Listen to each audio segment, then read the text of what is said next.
Hello students, मेरा नाम मिनेश है और आज मैं आपके लिए बहुत ही इम्पॉर्टेंट क्लास लेकर आया हूँ मेरे channel institute of computer education में। आज हम लोग जिस चीज़ पर डिस्कस करने जा रहे हैं ये आपको तय करेगा कि कौन सा चैनल जो कि CCC से जुड़े हुए सबसे सही जानकारी दे रहा है। आज की डेट है 26 अगस्त 2018 और जो नेलिट ने नए बदलाव कर दिए हैं अपने CCC के कोर्सेज में, CCC के पैटर्न में। देखते हैं किसके पास सही और एक्यूरेट जानकारी है। बहुत सारे चैनल्स किसी दूसरे चैनल्स की कॉपी करके अपने चैनल को प्रमोट करते हैं। इसमें काफ़ी सारा नुकसान होता है व्यूअर्स का, क्योंकि उनको जानकारी एग्जैक्टली मिल ही नहीं पाती है। आज पता चल जाएगा कि सही जानकारी क्या है, दूध का दूध पानी का पानी। व्यूअर्स, जो सबसे पहली और सबसे ज़्यादा पूछने वाला सवाल मेरे से ये है कि क्या सर CCC में कोई पास होने की ट्रिक होती है जिसमें हम 2 या 3 दिन यूज़ करें और वो हम आसानी से क्वालिफाई कर लें। आप लोगों को बहुत आसान है, आप लोग YouTube में जाइए, ऊपर CCC ट्रिक लिखिए और देखिए आपके सामने कितना कमाल भरा रिजल्ट आएगा। CCC ट्रिक एग्ज़ाम्स लिखकर आप एंटर मारिए और देखिए कितने सारे यूट्यूबर्स की ट्रिक है। कुछ ने तो बाकायदा आपको एक स्टैटिस्टिक्स बना के दिखा दिया है कि 50 क्वेश्चंस ये हैं, 50 क्वेश्चंस वो हैं, इसमें इतने ट्रू कर लीजिए, इतने वाले में अगर किसी में नहीं लिखा है तो उसका हाँ कर दीजिए। दुनिया भर की चीज़ें आपको मिल जाएंगी। आपको पहली चीज़ ये बता दूं कि कभी भी इन चैनल्स के व्यूज़ को देखिए, लेकिन उसके नीचे ज़रा बच्चों के कमेंट्स भी तो पढ़ लीजिए जिन्होंने इनको देखकर क्वालिफाई करने की गलती की।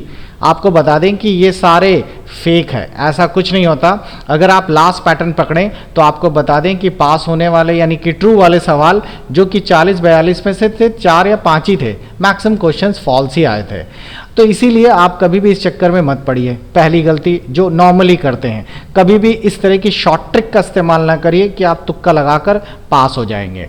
ये बहुत ज़रूरी है। दूसरे सवाल पे बढ़ते हैं। दूसरा सवाल मुझसे पूछा जाता है कि क्या सर इसमें नेगेटिव मार्किंग होती है? चलिए मैं इसके बारे में भी बता दूं।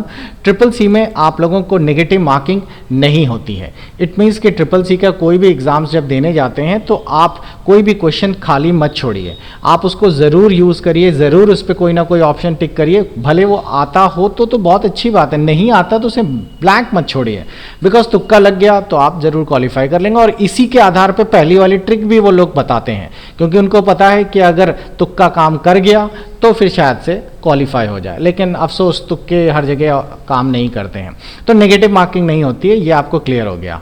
अब जिस कारण मैंने ये वीडियो बनाने की सोची और वो ये था कि सितंबर से जो नया पैटर्न ऐड हुआ है वो क्या है। बहुत सारे यूट्यूबर्स आपको मिल रहे हैं, चल रहे हैं, चैनल्स चल रहे हैं, लेकिन बड़ा अजीब लगता है कि बहुत सारे लोगों ने इन चैनल्स को प्रमोट तो कर दिया लेकिन उनके पास कोर कंटेंट नहीं है। नेलिट से कोई एफिलिएशन नहीं है, नेलिट से कोई वो नहीं है, इधर की कॉपी उधर की कॉपी, लीजिए आपके लिए कंटेंट तैयार है। चलिए मैं आज आपको इसी के साथ एक और अच्छी क्लास लेके दिखाऊं। और आज जो नया चैप्टर हम लोगों ने CCC का शुरू किया है, जो कि अभी तक नहीं था, वो है नेटवर्किंग लेयर्स। आपको बता दें नेटवर्किंग लेयर्स एक नया पैटर्न जुड़ गया है जो कि आप लोगों के कई महीनों से आ रहा था, लेकिन वो पूरी तरीके से एक्सपोजर में नहीं था। ये OSI मॉडल है जो कि अब CCC में डिटेल में पूछा जाता है। और आपको बता दें जिन लोगों ने एग्ज़ाम दिया है, अगर वो लोग ये क्वेश्चन देख रहे हैं जिन्होंने दिया होगा, तो आज के इस वीडियो में आपको वो सारे टर्म सुनने को मिलेंगे जो कि आपके पिछले वाले क्वेश्चंस में आए थे और आपको जानकारी ना होने के कारण आपने उनको छोड़ दिया था। तो चलिए शुरू करते हैं इस नए वाले कोर्स को, जो शायद से मेरे ख्याल से मैंने ही सबसे पहले आपको बताया है। आप बाकी थोड़ी देर में हो सकता है कि व्यू करने के बाद आपको दूसरे चैनल से भी ये मिलना शुरू हो जाए। शुरुआत शुरू करते हैं। OSI की बात की जाए तो इसको समझना बहुत ही सिंपल है, लेकिन पता नहीं क्यों बच्चे इतना ज़्यादा कंफ्यूज हो जाते हैं अगर वो बीच बीच से जानकारी लेते हैं। तो देखिए OSI का पूरा मतलब, पहली बात तो ये बहुत पूछा जाता है, ओपन सिस्टम इंटरकनेक्शंस। ये एक ISO यानी इंटरनेशनल स्टैंडर्ड ऑर्गेनाइजेशंस का एक पार्ट है जो 1978 में शुरुआत हुई और इसमें 7 लेयर्स होती हैं। आपको 2 सवाल यहीं से मिल गए। पहला, इसका फुल फॉर्म क्या है, इसमें नंबर ऑफ लेयर्स कितनी होती हैं। अब पहले तो मैं आपको एक्सप्लेन कर दूं ये OSI है क्या। देखिए OSI मॉडल इस तरीके से समझ लीजिए कि अगर आपके पास 2 अलग अलग कंप्यूटर्स हैं और वो भी नेटवर्किंग में हैं, 2 या 2 से ज़्यादा, तो डेटा एक कंप्यूटर से दूसरे कंप्यूटर में जो जाता है और दूसरे कंप्यूटर में पूरा डेटा रिसीव होता है, इसका जो पैटर्न बनाया गया है वो सभी कंपनियों ने एक ही मॉडल को फॉलो किया है। एक छोटा सा एग्जांपल आपको मैं बता देता हूं, जैसे कि मैं स्क्रीन ब्लैंक करता हूं पहले तो, जैसे कि फॉर एग्जांपल आपके पास एक एंड्रॉयड फ़ोन है। अब इस एंड्रॉयड फ़ोन को आप लोग अपने पीसी यानी कि विंडोज़ के साथ अटैच करना चाहते हैं। बहुत आसान है, आप डेटा केबल लीजिए और फ़ोन से कनेक्ट कर दीजिए विंडोज़ के साथ। आप देखेंगे माई कंप्यूटर में उसका आइकन आ गया। लेकिन अगर मैं इसको चेंज कर दूं, मान लीजिए आपके पास एंड्रॉयड फ़ोन नहीं है, आपके पास मान लीजिए एप्पल का फ़ोन है। अब आप इस एप्पल वाले फ़ोन को अगर आप डायरेक्ट कनेक्ट करना चाहेंगे तो ये डायरेक्ट विंडोज़ के साथ कंपैटिबल नहीं है। तो इन दोनों के बीच में काम ऐसा क्यों होता है कि एप्पल के फ़ोन विंडोज़ के साथ नहीं लिखता या कोई लिनक्स या दूसरे ऑपरेटिंग सिस्टम के साथ डायरेक्ट नहीं कनेक्ट करता? उसके लिए उनका अपना एक कंपैटिबल आईट्यून्स यूज़ करना पड़ता है। दूसरी चीज़, कभी कभार आप लोग एक कंपनी का कोई लैन नेटवर्किंग ड्राइवर या राउटर लेकर आइए। जैसे फॉर एग्जांपल मैंने कोई भी कंपनी टेंडा का एक मॉडेम खरीद लिया या एक राउटर खरीद लिया और एक दूसरी कंपनी का भी खरीद लिया। अब अगर मैंने इन दोनों के बीच में लैन शेयर करना चाहा, मान लीजिए 5 कंप्यूटर मेरे इससे जुड़े हुए हैं, 1 2 3 4 5 5 इससे जुड़े हुए हैं, तो अगर आप चाहें तो इनके बीच में एक कॉमन केबल लगाकर बड़े आराम से इस वाले कंप्यूटर को इस वाले से आराम से जोड़ा जा सकता है। तो ये भले ही अलग अलग कंपनी के राउटर्स या स्विचेस लगे हुए हैं, लेकिन उसके बावजूद डेटा आसानी से ट्रांसफ़र होता है, डेटा में कोई लॉसेस नहीं होते, सेम प्रोटोकॉल फॉलो होता है। कारण इसका क्योंकि दोनों के बीच में एक ही OSI मॉडल का काम होता है। अगर ये दोनों कंपनी अलग अलग मॉडल्स को फॉलो करें तो कभी भी दोनों के बीच में डेटा शेयर नहीं हो पाएगा। तो ये एक रेफरेंस मॉडल है जो एक दूसरे को डेटा भेजने और ट्रांसमिशन करने में मदद करता है। और ये कभी भी डेटा एक साथ नहीं जाता। अगर आप सोचें कि मैंने एक फाइल एक्सेल की बनाई और यहाँ से ट्रांसफ़र कर दूँ मेरे सारे सिस्टम्स या लैन में चली जाए, तो वो चली गई, वो डेटा आपको दिखता है तुरंत चला गया, लेकिन उसके बीच की पीछे की जो टर्मिनोलॉजीज़ हैं, पीछे का जो हार्डवेयर है, वो है OSI मॉडल। तो OSI मॉडल में अगर हम लोग बात करें तो ये 7 लेयर्स इस तरीके से डिवाइडेड हैं। सबसे पहली लेयर है ट्रांसमिट लेयर, जो डेटा ट्रांसमिट करती है, जिसको एप्लीकेशन लेयर कहते हैं। दूसरी लेयर जो है वो है हमारी प्रेजेंटेशन लेयर। तीसरी लेयर्स है हमारी session layers, transport layers, network layer, data link layer और फिजिकल लेयर्स। अब एक क्वेश्चन इससे और आ जाता है कि हमारी चौथी लेयर कौन सी है, या हमारी पहली लेयर कौन सी होती है, या फिर हमारी 7वीं लेयर कौन सी होती है। तो आपको बता दें, लेयर सिस्टमैटिकली स्क्रीन पे लिखी हुई हैं, इनको आप इसी तरीके से रट लीजिए। और अगर नहीं भी रट पा रहे तो आप स्मार्ट व्यूअर्स हैं, आप लोगों को एक छोटी सी गाना याद करना है और लीजिए आपका लेयर्स रट गई। प्यारे दोस्त नवीन, तुम्हारी शादी पे आऊँगा। P से presentation, data layers, networking layer, transport layers, और इस तरीके से हमारे पास सारी applications layers A to Z हमारे पास सिस्टमैटिकली रट जाएंगी। तो बहुत ही सिंपल हो जाता है कि आपको लेयर्स रटना। अब देखते हैं किस लेयर्स का क्या काम होता है। वैसे मैं इसके साथ ये PDF देने वाला हूँ, इसी वीडियोस के नीचे आपको मिलने वाली है, और उस PDF से आपके लिए काफ़ी काम आसान हो जाएगा। ये पूरी की पूरी हिंदी इंग्लिश में अवेलेबल होगी, तो आप लोग इस वीडियो के बाद इस प्लेयर्स को ज़रूर पढ़ लीजिएगा। और एक ये जो फोटो मैं दे रहा हूँ, इसको आप लोग कैप्चर कर लीजिएगा। ये क्वेश्चंस हर बार आ रहे हैं कि कौन कौन से प्रोटोकॉल्स किस किस लेयर्स में एक्टिव रहता है, कौन कौन सी लेयर्स में कौन सा प्रोटोकॉल्स काम करता है। सबसे पहले एप्लीकेशन लेयर, तो आपको बता दें इसमें HTTP, FTP, IRC और DNS प्रोटोकॉल्स यूज़ होते हैं। इनके बारे में अभी मैं और भी डिटेल में बताऊंगा। तो ये ज़रूर ध्यान रख लीजिएगा कि कौन कौन सी लेयर्स में कौन कौन से प्रोटोकॉल्स का काम होता है। और अब चलिए हम लोग मेन टॉपिक को फिर से शुरू करें कि हम लोगों की कौन कौन सी लेयर्स क्या काम से शुरुआत करती है। तो सबसे पहले हमारे पास हमारे एक कंप्यूटर पे डेटा पड़ा हुआ, ये सेंडर है, इसको डेटा भेजना है यहाँ पर, ये रिसीवर है। देखिए बहुत बहुत ही सिंपल सा तरीका है। मान लीजिए आपके पास एक एक्सेल की फाइल है, अब उस एक्सेल की फाइल को आप लोग यहाँ पर भेज रहे हैं, तो सबसे पहले एप्लीकेशन से शुरुआत होगी। एप्लीकेशन एक प्रकार की वो लेयर है जो यूज़र के डायरेक्ट कांटेक्ट में रहती है, यानी कि अपना यूज़र जो भी, यानी आप और हम लोग जो भी कुछ बनाते हैं और उसके बाद जो भी कुछ सेव करते हैं, तो सबसे पहले एप्लीकेशन लेयर्स के पास आता है। इसको डिटेल में ज़रा नीचे की तरफ देखिए। एप्लीकेशन लेयर OSI मॉडल का 7वां लेयर है, अगर हम बात नीचे से ऊपर की करें तब।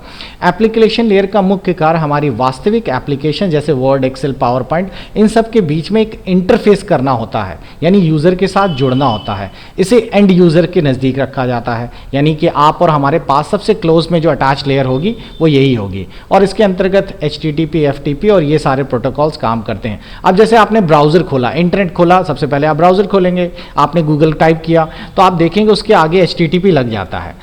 तो बेसिकली हम लोगों के साथ जो ब्राउज़र कंपैटिबल कर रहा है या हमारे साथ जो जुड़ा हुआ है यूज़र के साथ, वो HTTP के थ्रू ही एप्लीकेशन लेयर पे एंट्री मान रहा है। तो इस तरीके से यहाँ से शुरुआत हो जाती है। सेकेंड लेयर पे आता है प्रेजेंटेशन लेयर। प्रेजेंटेशन लेयर्स जो है वो एनक्रिप्शन करती है। ये लेयर डेटा को एनक्रिप्ट और डिक्रिप्ट करती है। एनक्रिप्शन का मतलब होता है कि लेयर को अगर हम लोग, जैसे आपको सबको पता है लेयर्स में जो डेटा है 1010 के फॉर्मेट में है, अगर ये लेयर से डेटा कोई भी आदमी या लेयर से कोई भी एक कनेक्शन प्रोटोकॉल्स के बीच में या कनेक्शन काट लिया जाए तो कोई भी आदमी इस लेयर्स का डेटा पढ़ सकता है।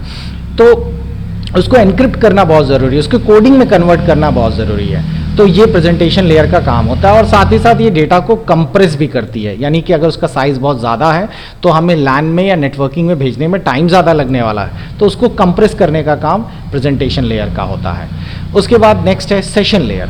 सेशन लेयर OSI मॉडल में बहुत सारे कंप्यूटर्स जो आपस में मध्य कनेक्टेड हैं उनको नियंत्रित करती है, और इसका सबसे अच्छा काम है स्टैब्लिशमेंट बनाना, मेंटेन करना और टर्मिनेट करना। या यूँ शब्दों समझ लीजिए कि जैसे कि मैंने यहाँ से डेटा भेजा, अब ये डेटा भेजना, तो डेटा जा जो रहा है वो यहाँ से ये सेशन लेयर तय कर रही है कि ठीक है डेटा भेजते रहे, और यहाँ प्रॉपर पहुँच गया तो इधर की सेशन लेयर को ये जानकारी देनी होगी कि आपका डेटा हमारे पास पहुँच गया है, अब डेटा आप यहाँ से बंद कर दीजिए। तो सेशन लेयर का यही काम होता है, स्टैब्लिशमेंट बनाना, और साथ ही साथ पहले से डेटा अगर वहाँ पहुँच गया है इसी बीच, तो वो डेटा को वहाँ से टर्मिनेट करने का काम, यानी कि अब आप मत डेटा भेजिए, पहुँच गया, ये निर्देश देती है सेशन लेयर्स। नेक्स्ट है transport layers. Transport layer next layer जो है, जो इस माध्यम से, इस लेयर के माध्यम से हम नेटवर्क के मध्य में सही तरीके से डेटा ट्रांसफ़र कर पाते हैं। नाम ही है ट्रांसपोर्ट लेयर, लाद के ले जाने वाला काम इसी का होता है। ये हमारे दो कंप्यूटर के बीच में कम्युनिकेशन साधता है, इसीलिए हम इसमें सेगमेंट यूनिट भी कहा गया है। तो ये भी एक आपके ट्रांसपोर्ट लेयर्स के अंतर्गत आ जाती। अगली लेयर बहुत इंपॉर्टेंट है, और अगली लेयर्स में नेटवर्क लेयर है। अब डेटा भेजना किसको है? डेटा राउटिंग और स्विचिंग के थ्रू होता हुआ जाएगा, लेकिन कहाँ जाएगा? IP एड्रेस कैसे पता चले किस कंप्यूटर में को भेजना है? तो वो यहाँ से पता चलता है नेटवर्क लेयर से।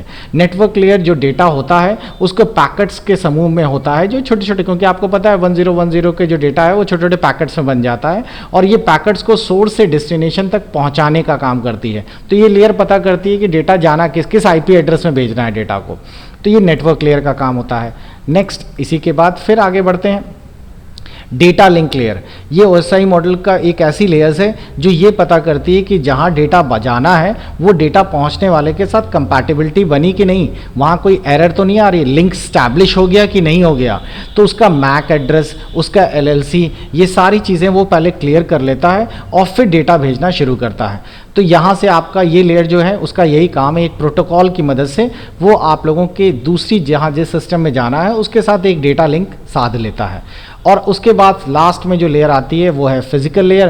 फिजिकल लेयर्स जो है इसके अंदर वोल्टेजेस भी हो सकते हैं, वायरलेस भी हो सकती है, और ये आप लोगों का डेटा ले जाने वाली तारें भी हो सकती हैं। तो ये फिजिकल लेयर से ही दूसरी फिजिकल लेयर में कनेक्ट होता है। अब जैसे मान लीजिए एक सिस्टम है, यहाँ से दूसरे सिस्टम पे कनेक्ट होगा, तो आप लोग देखते होंगे पीछे केबल एक लैन पोर्ट में लगाते हैं और दूसरी जगह उस केबल का हिस्सा दूसरे लैन पोर्ट में लगाते हैं, तो उस बीच जो लेबर केबल है वो सारी फिजिकल लेयर्स में है। अब यहाँ लोग पूछेंगे कि सर पहला लेयर कौन सी है और आखिरी लेयर कौन सी है? डिपेंड्स करता है कि भेजने और पाने वाले के हिसाब से। जो आदमी ट्रांसमिट कर रहा है तो उसकी पहली लेयर एप्लीकेशन लेयर है, जो आदमी रिसीव कर रहा है उसकी पहली लेयर फिजिकल लेयर है। तो इसका ध्यान रखिएगा, ये डिपेंड्स कि आप लोग लेयर्स कहाँ से ले रहे हैं। तो ये मॉडल बहुत इंपॉर्टेंट है और ये अक्सर पूछा जा रहा है, इससे जुड़े हुए बहुत सारे क्वेश्चंस आ रहे हैं, वो भी चलिए देख लेते हैं। अभी जो मैंने आपको बताया उसको मैंने एक शॉर्ट फॉर्म में यहाँ पर OSI मॉडल का एक क्विक समरी बता दी है। ये हमारी अलग अलग लेयर्स थी जिनके बारे में हमने डिस्कस किया था। एप्लीकेशन लेयर्स ये आपको साफ साफ बता रही है कि determine whether the access to the network is requirement, यानी कि आपका डेटा वहाँ भेजने के लिए ज़रूरी है। नेक्स्ट है प्रेजेंटेशन। प्रेजेंटेशन लेयर्स का मैंने अभी भी बताया, एनक्रिप्ट कर देती है डेटा को। फिर सेशन लेयर्स में एस्टैब्लिशमेंट बनाती है, कनेक्शन बनाती है। ट्रांसपोर्ट लेयर्स जो है वो फ्रेम्स में बांटती है। यहीं पे यूडीपी वगैरह प्रोटोकॉल्स यूज़ होते हैं, डेटा एरर करेक्शंस वगैरह चेक होता है। नेटवर्क लेयर पता करती है कि डेटा भेजना कहाँ है, उस सामने वाले लेयर्स या सामने वाले कंप्यूटर का आईपी एड्रेस पता करती है, तो इसीलिए इसमें टीसीपी आईपीआई वगैरह प्रोटोकॉल्स यूज़ होते हैं। डेटा लिंक लेयर एक फ्रेम एग्जिट करती है और डेटा के फ्लो को कंट्रोल करती है, और फिजिकल लेयर्स जो है इलेक्ट्रॉनिक सिग्नल्स के बीच में डेटा भेजती है। तो ये भी आपके लिए काफ़ी अच्छा है। और इसी के साथ साथ जो मैंने ये वाला आपको फ़ोटो दिखाई थी, ये बहुत इंपॉर्टेंट है। इसमें पता चलेगा कि कौन से प्रोटोकॉल्स किस लेयर में काम कर रहे हैं। तो आपको ये चार्ट पूरा रट लेना चाहिए, ये आपके आगे वाले समय में काम आएगा। और एक वीडियो मेरा ऑलरेडी बना हुआ है पहले से नेटवर्किंग वाले मॉड्यूल में, अगर आप देखें, जो आप लोगों को मैंने कई बार इंटीमेट किया है कि बच्चों अगर आपको प्रॉपरली पढ़ रहे हैं अगर चैनल को, तो आप प्लेलिस्ट में जाके चेक करिए। तो प्लेलिस्ट से एक फ़ायदा ये मिलता है कि आपके जो वीडियोस हैं वो सीक्वेंशियली चलते हैं। ये नहीं कि आपने बीच बीच से कोई भी आपने गूगल पे सर्च मारा और वहाँ से देख लिया। आप लोग इससे प्रॉपरली देखना शुरू करिए और यहाँ पर आपको ये सारे के सारे सिस्टमैटिकली मिलना शुरू हो जाएंगे। अब इसी में अगर आप चेक करेंगे तो आपको नेटवर्किंग से कंसंट्रेट वीडियोस भी मिलेंगे। कुछ वीडियोस यहाँ पेड वर्जन में हैं, जो आप जिन बच्चों ने CCC का किट खरीदते हैं, मुझसे मटेरियल लेते हैं जिसकी कॉस्ट 100 रुपीज़ है इंग्लिश में, तो वो सारा का सारा कंटेंट उनको मैं यहाँ से अवेल कराता हूँ। तो आप लोग ये सिस्टमैटिक लीजिए। देखिए ये है नेटवर्किंग वाला, इससे काफ़ी क्वेश्चंस आते हैं, तो आप लोग इसमें ज़रूर एक बार देख लीजिएगा। और एक आप लोगों को जो मैंने बताया प्रोटोकॉल से जुड़ा हुआ, ये बहुत इंपॉर्टेंट है। आप लोगों में बहुत सारे बच्चे एग्ज़ाम्स देकर आए होंगे, तो आपको इस तरह के क्वेश्चंस ज़रूर मिले होंगे। तो आई थिंक आप लोगों को ये एक इम्पॉर्टेंट इन्फॉर्मेशन है और ये बहुत ज़रूरी भी थी। ये तो हो गया एक नया पैटर्न जो कि अभी मैंने आपको बताया लेयर्स के बारे में। आपको बताना चाहूँगा 2 टॉपिक और इसमें एक ऐड हो गए हैं जो लेयर्स के सिवाय हैं, और वो प्रोटोकॉल्स के कुछ नियम हैं जो आप लोगों को अभी जानने ज़रूरी हैं। और साथ ही साथ आप लोगों का एक X.25 प्रोटोकॉल एक और आ गया है, जिससे जुड़े हुए 2 या 3 क्वेश्चंस तो अभी पिछली बार ही आए थे, और साथ ही साथ आपके सामने कई सारे नए नियम भी ऐड हो गए हैं। तो ये कुछ नया पोर्शन जो ऐड हुआ है, इन सबको मैंने PDF के रूप में क्रिएट कर दिया है, और जो इस वीडियो के नीचे डिस्क्रिप्शन में मिलेगा। लेकिन आपको बता दें कि वो सारा पेड वर्जन के लिए है। तो जो स्टूडेंट्स या जो कैंडिडेट्स जिन लोगों ने CCC का किट खरीदा हुआ है या खरीद रहे हैं, उनके लिए ये सारा अवेलेबल हो पाएगा। आप लोगों को भी अगर ये सारा मटेरियल परचेज करना है तो आप मेरे व्हाट्सअप नंबर पे मुझे कांटेक्ट करिए, और साथ ही साथ आप लोगों को एक सिंपल सी पेमेंट करके ये सारा मटेरियल अवेलेबल करा दिया जाएगा। इसका पूरा कंटेंट पाने के लिए बहुत सिंपल है। मेरे पेटीएम पर आपको 100 रुपीज़ का पेमेंट करना होगा। पेटीएम नंबर ये दिया है, यही मेरा व्हाट्सअप नंबर भी है। आप चाहें तो अपने बैंक से ट्रांसफ़र भी कर सकते हैं अमाउंट, जिसमें कि मेरा नाम, IFSC कोड और अकाउंट नंबर की ज़रूरत पड़ेगी जो नीचे दिया गया है। आप चाहें तो डिजिटल ट्रांजेक्शन जैसे UPI, भीम ऐप वगैरह का भी इस्तेमाल करके ये पैसा पे करके आप लोग ये सारा का सारा मैटर ले सकते हैं। आपको बता दें, अगर ये कंटेंट आपको हिंदी में चाहिए, हिंदी PDFs चाहिए या हिंदी बुक चाहिए, तो आपको ये 100 रुपीज़ ना देके 200 रुपीज़ में ट्रांजेक्शन करना होगा। 200 में आपको हिंदी इंग्लिश सभी अवेलेबल हो जाएंगे, दोनों कंटेंट। जो लोग किसी इंस्टीट्यूट से जुड़े हुए हैं, बच्चों को पढ़ा रहे हैं, तो आपको मैं सजेस्ट करूँगा कि आप 200 वाला कंटेंट लीजिए। आपके लिए आसानी हो जाएगी अपनी तरफ से उनको पढ़ाने के लिए। आपके पास सारे बुक्स और नोट्स सब कुछ अवेलेबल हो जाएगा, आपके लिए भी और आपके स्टूडेंट्स के लिए भी। तो ये एक बहुत इंपॉर्टेंट वीडियो है, आप लोग इसे ज़्यादा से ज़्यादा शेयर कर लिए, ताकि जितने भी फ्रेंड्स हैं, जितने भी लोग हैं जो कि आप लोगों की CCC कर रहे हैं या आगे सोच रहे हैं उसको करने के लिए, तो ये सारा का सारा कंटेंट, सारा का सारा चीज़ें उनको आसानी से, जो नए रूल्स आए हैं, ये सब चीज़ें ईजिली अवेलेबल हो जाए, ताकि आप कभी कोई मिसगाइड ना हो और आपका CCC आसानी से क्लियर हो जाए। आप लोग खासकर उन बच्चों के कमेंट्स ज़रूर देखिए, और पिछले साल के या पिछले मंथ्स के जो मैंने पेपर्स आप लोगों के बच्चों के मिले हैं, उनमें ज़रूर देखिएगा, वो क्वेश्चंस बहुत ज़्यादा रिपीट होते हैं। तो आई थिंक ये सारा का सारा कंटेंट आपके लिए काफ़ी हेल्पफुल रहा होगा। आप लोग बताइए मुझे कमेंट्स में कि आपको कैसा रहा ये वीडियो, और ये सारी इन्फॉर्मेशंस क्या आपको पहले से पता थी। आई होप आप लोगों को ये सारी इन्फॉर्मेशन काफ़ी हेल्पफुल भी रहेंगी। Thanks for watching.